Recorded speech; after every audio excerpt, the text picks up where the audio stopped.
Bismillahirrahmanirrahim. Assalamualaikum warahmatullahi wabarakatuh. Alhamdulillahirabbil alamin. Wassalatu wassalamu ala asyrafil anbiya'i wal mursalin wa ala alihi washabihi ajmain amma ba'du.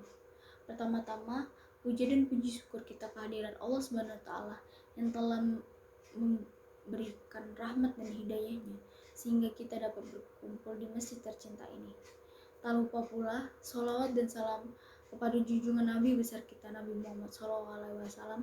Allahumma sholli wa sallim wa barik alaih, yang telah membawa kita dari zaman kegelapan menuju zaman terang benderang seperti sekarang ini.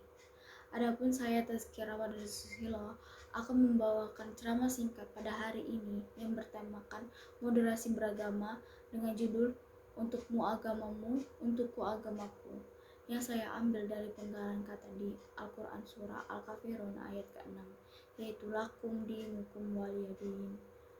Hadirin yang dirahmati Allah, dalam waktu belakangan ini kita sering mendengar istilah moderasi beragama.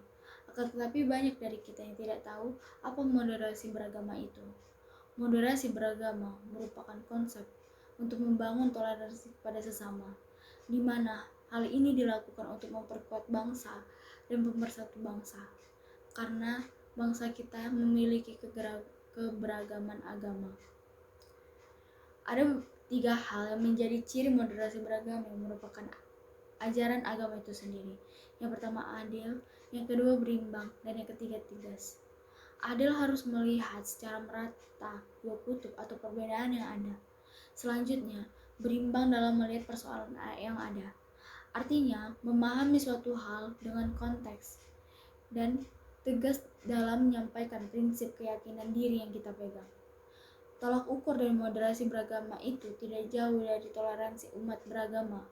Walau Indonesia beragam agamanya, tetapi kita dapat menghargai satu sama lain. Contoh dari hal ini adalah kita harus adil dalam berteman dengan penganut agama apapun. Walau kita berbeda agama dengan teman kita yang menganut agama lain, maka sikap adil dengan sesama harus dibangun. Hadirin yang dirahmati Allah, ketahuilah, tidak hanya adil dalam berteman dengan berbeda agama saja, kita akan tetapi berimbang dalam bertoleransi dan tegas menghadapi situasi seperti ini.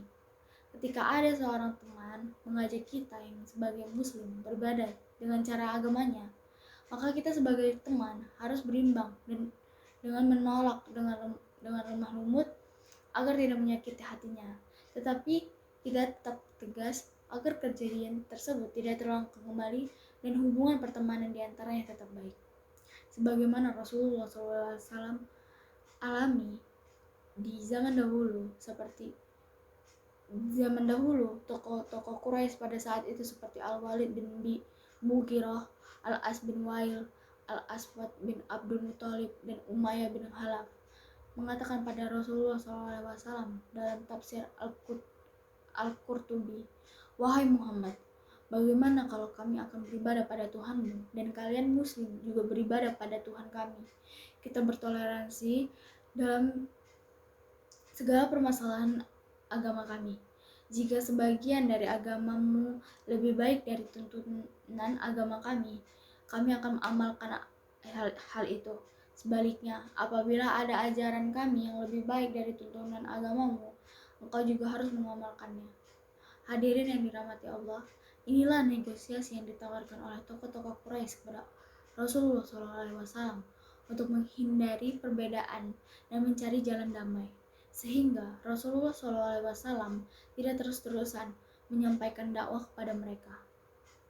Kemudian Allah SWT mewahyukan kepada Rasulullah SAW untuk menjawab ajakan orang-orang Quraisy tersebut yang sebagaimana yang telah disebutkan dalam surah Al-Kafirun ayat 1-6.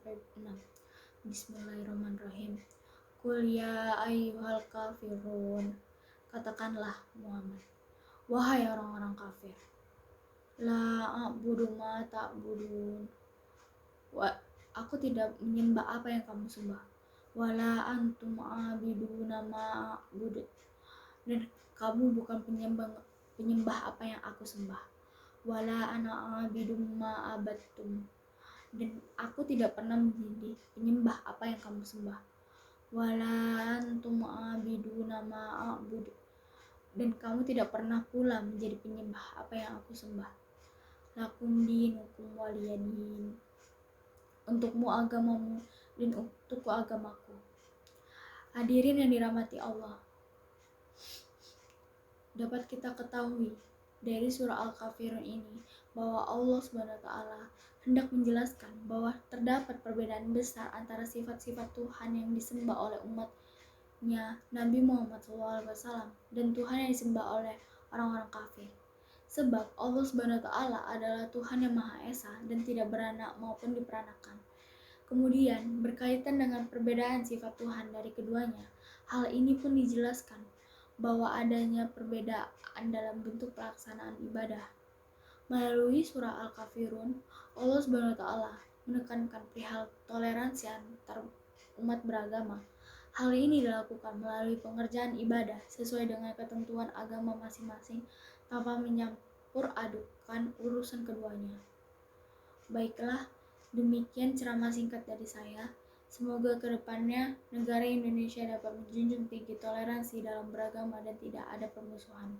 Lebih kurangnya mohon maaf, dan kepada Allah saya mohon ampun. Wassalamualaikum warahmatullahi wabarakatuh.